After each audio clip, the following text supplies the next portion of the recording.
दोस्तों, teaching exams official YouTube channel में आपका स्वागत है। आज मैं हमारी जो तीसरी क्लास है, इस क्लास में हम बीएड के एंट्रेंस में आने वाली जो भी महत्वपूर्ण क्वेश्चन है उस सभी के बारे में हम चर्चा करेंगे।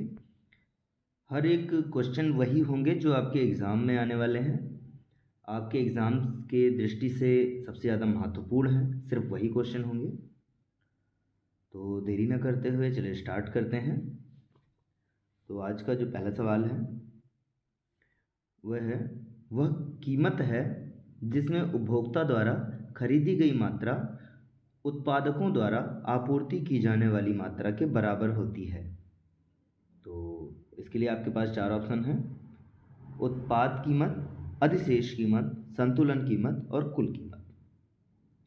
तो आपको बता दें, इसका जो सही आंसर होगा वो होगा संतुलन कीमत। संतुलन कीमत वह कीमत है जिसमें उपभोक्ता द्वारा खरीदी गई मात्रा उत्पादकों द्वारा आपूर्ति की जाने वाली मात्रा के बराबर होती है। ठीक है, संतुलन कीमत वह कीमत है जिसमें उपभोक्ता द्वारा खरीदी गई मात्रा, जो आप क्वांटिटी खरीदते हैं, और उत्पादकों द्वारा आपूर्ति किए जाने वाली मात्रा के बराबर होती है। तो इसका सही आंसर होगा संतुलन कीमत। चलिए अगले क्वेश्चन की तरफ चलते हैं। विश्व पर्यावरण दिवस कब मनाया जाता है? तो विश्व पर्यावरण दिवस कब मनाया जाता है? तो विश्व पर्यावरण दिवस आपके पास चार ऑप्शन है: 5 अप्रैल, 15 मई, 5 जून और 15 जुलाई। इसका जो सही आंसर होगा वो होगा 5 जून। तो विश्व पर्यावरण दिवस प्रत्येक वर्ष 5 जून को मनाया जाता है। 5 जून 1974 यानी कि 5 जून 1974 को पहला विश्व पर्यावरण दिवस मनाया गया था। पहला विश्व पर्यावरण दिवस, ठीक है, पहला विश्व पर्यावरण दिवस मनाया गया था। चलिए अगले क्वेश्चन की तरफ। नृत्य शैली छरही की उत्पत्ति किस राज्य में हुई है? चार ऑप्शन है आपके पास: मिजोरम, बिहार, हिमाचल प्रदेश और पश्चिम बंगाल। इसका जो सही आंसर होगा वो होगा ऑप्शन सी, हिमाचल प्रदेश। जो छरही नृत्य की उत्पत्ति हिमाचल प्रदेश में हुई है। हिमाचल प्रदेश का यह प्रमुख लोक नृत्य है। इसके अलावा वहाँ धमान, छपेली, छोरा, झाली, महारसी, नाटी, ये लोक नृत्य वहाँ पे प्रचलित है। तो इसका सही आंसर क्या होगा? हिमाचल प्रदेश।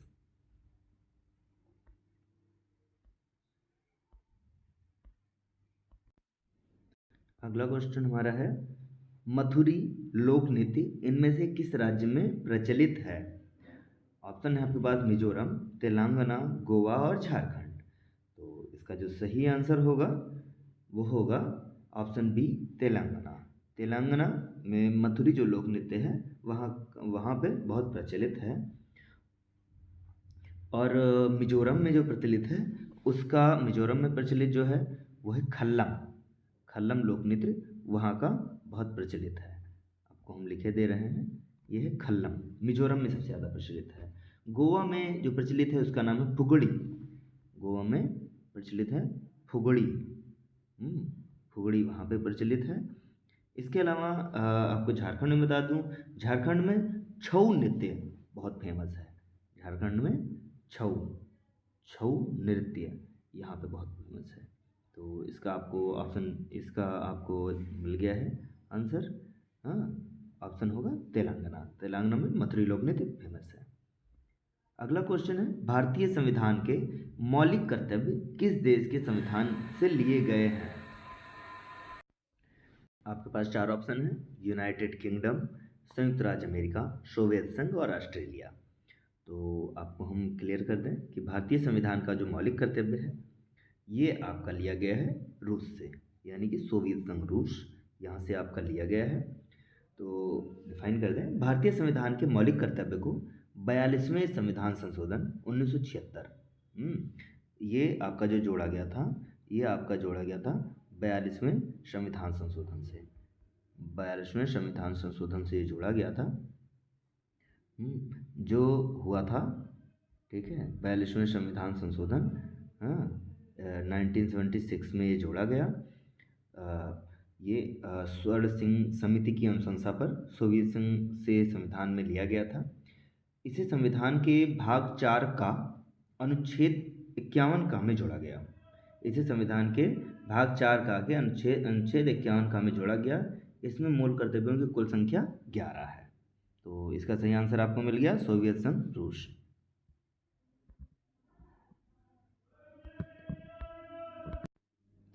अगला जो हमारा क्वेश्चन है, भारतीय संविधान के अनुच्छेद 371 ए में निम्नलिखित में किस राज्य के लिए विशेष प्रावधानों का उल्लेख किया गया है? ऑप्शन है जम्मू कश्मीर, नागालैंड, सिक्किम, हिमाचल प्रदेश। तो इसका जो सही आंसर होगा वो होगा ऑप्शन बी, नागालैंड होगा। ऑप्शन बी नागालैंड होगा। तो अनुच्छेद 371 ए में नागालैंड राज्य के लिए विशेष प्रावधानों का उल्लेख किया गया है, जबकि विशेष प्रावधान वाले राज्य एवं उसके अनुच्छेद जो हैं, जैसे महाराष्ट्र और गुजरात है, इसके लिए अनुच्छेद 371 है। नागालैंड के लिए अनुच्छेद 371 ए है। असम के लिए अनुच्छेद 371 बी है। मणिपुर के लिए अनुच्छेद 371 सी है। आंध्र प्रदेश और तेलंगाना के लिए अनुच्छेद 371 डी है। तो ये विशेष प्रावधान वाले राज्य हैं जो मैंने आपको बता दिया है। चलिए अगले क्वेश्चन की तरफ चलते हैं। निम्नलिखित में से किस अनुच्छेद में यह प्रावधान किया गया है कि राष्ट्रपति के आदेश द्वारा एक अंतर्राज्यीय परिषद का गठन किया जा सकता है? तो इसके आपके पास 4 ऑप्शन हैं, अनुच्छेद 263, अनुच्छेद 261, अनुच्छेद 264 और अनुच्छेद 262। तो इसका जो सही आंसर होगा वो होगा अनुच्छेद 263। ऑप्शन ए 263 होगा। भारतीय संविधान के अनुच्छेद 263 में अंतर्राज्यीय परिषद के गठन का प्रावधान है। और आपको हम 261 के बारे में बता दें। अनुच्छेद 261 जो है इसके बारे में भी बता देते हैं। अनुच्छेद 261 में सार्वजनिक कार्य, अभिलेख और न्यायिक कार्रवाई का उल्लेख किया गया है। अनुच्छेद 262 है, इसमें अंतर्राज्यीय नदियों या नदी घाटियों के जल के उपयोग, वितरण या नियंत्रण से संबंधित विवादों के लिए संसद द्वारा निर्णय कर सकती है। इसका विवरण दिया गया है। चलिए अगले क्वेश्चन की तरफ चलते हैं। भारतीय संविधान का कौन सा भाग ऐसे व्यक्तियों के नागरिकता अधिकारों से संबंधित है जो पाकिस्तान से भारत में प्रवास कर चुके हैं? तो ऑप्शन है भाग 2, भाग 1, भाग 4 और भाग 3। तो इसका जो सही आंसर होगा वो होगा भाग 2, यानी ऑप्शन ए होगा और भाग 2 होगा। तो इस भारतीय संविधान का भाग 2 जो है वो अनुच्छेद 5 से और 11, अनुच्छेद 5 से 11 नागरिकता अधिकारों से संबंधित है। इसी के अंतर्गत जो पाकिस्तान से भारत में प्रवास कर चुके हैं उनके लिए नागरिकता के प्रावधान का भी उल्लेख है। तो चलिए हम भाग को हम डिफाइन कर दे रहे हैं। तो भाग जो है, भाग 1 जो है, तो भाग 1 संघ एवं उसका राज्य क्षेत्र बताता है। भाग 3 जो है वो मौलिक अधिकार को बताता है। भाग 4 राज्य के नीति निर्देशक तत्व, जिसे DPSP भी कहते हैं। भाग 4 का ए जो है वो मौलिक कर्तव्य को दर्शाता है। भाग 9 है वो पंचायत को दिखाता है। भाग 9 का ए है वो नगर पालिका को दिखाता है। भाग 9 का बी सहकारी समितियों को बताता है। ठीक है, ऐसे ही बहुत सारी हैं, ये आपको हम किसी क्लास के माध्यम से आपको हम बता देंगे पूरा डिटेल।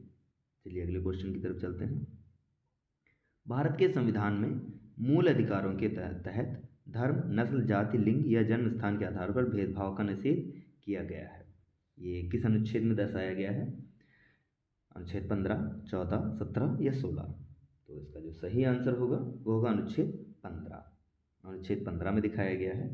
अनुच्छेद 15 के नियम 1 के तहत राज्य किसी भी नागरिक के साथ जाति, धर्म, लिंग, जन्म स्थान और मूल वंश के आधार पर भेदभाव नहीं कर सकता है।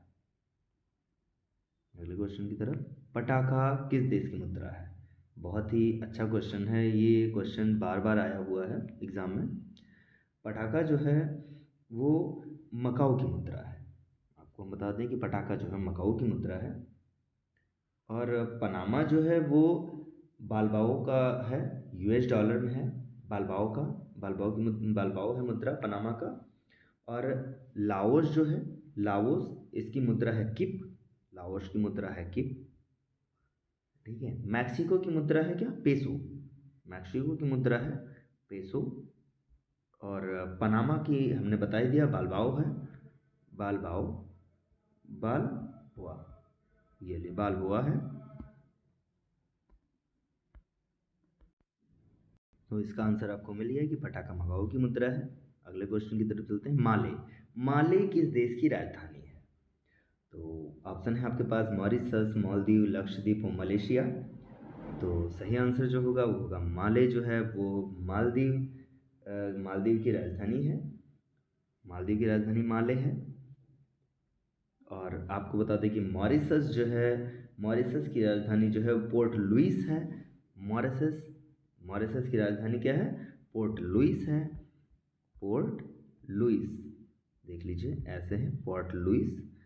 और उसके बाद में आपका लक्षद्वीप है। लक्षद्वीप की राजधानी आपको पता ही होगा कि कावारत्ती है, कावारत्ती है।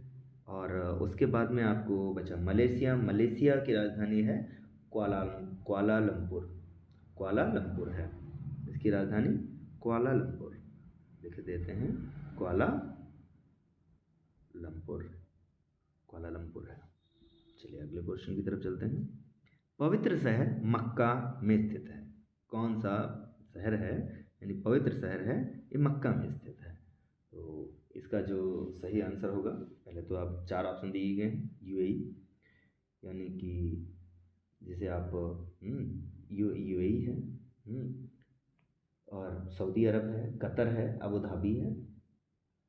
तो इसका जो सही आंसर होगा सऊदी अरब होगा। सही आंसर सऊदी अरब होगा। इस्लाम का पवित्र शहर है मक्का, सऊदी अरब में स्थित है।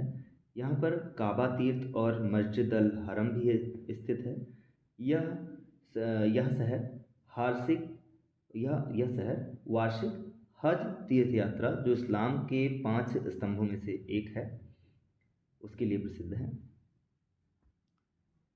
दबाव को किससे मापा जाता है?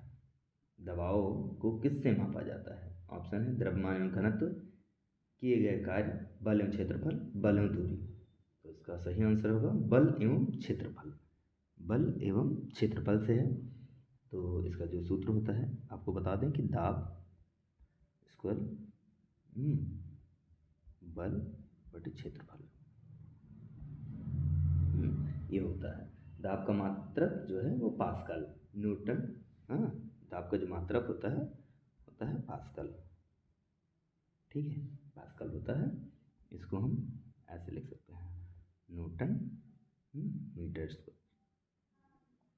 अगले क्वेश्चन की तरफ चलते हैं। ध्वनि तरंगे में यात्रा नहीं कर सकते, यानी किस में यात्रा नहीं कर सकती हैं ध्वनि तरंगे? ऑप्शन आपके पास वायु, पानी, निर्वात और स्टील। तो इसका सही होगा निर्वात। सही आंसर होगा निर्वात। ध्वनि तरंगे वायु, पानी तथा स्टील में यात्रा कर सकती हैं, लेकिन निर्वात में यात्रा नहीं कर सकती हैं। ध्वनि तरंगे यांत्रिक तरंगे होती हैं, इसके संचरण के लिए माध्यम की आवश्यकता होती है। ध्वनि तरंगों की चाल सर्वाधिक ठोस में तथा सबसे कम गैस में होती है।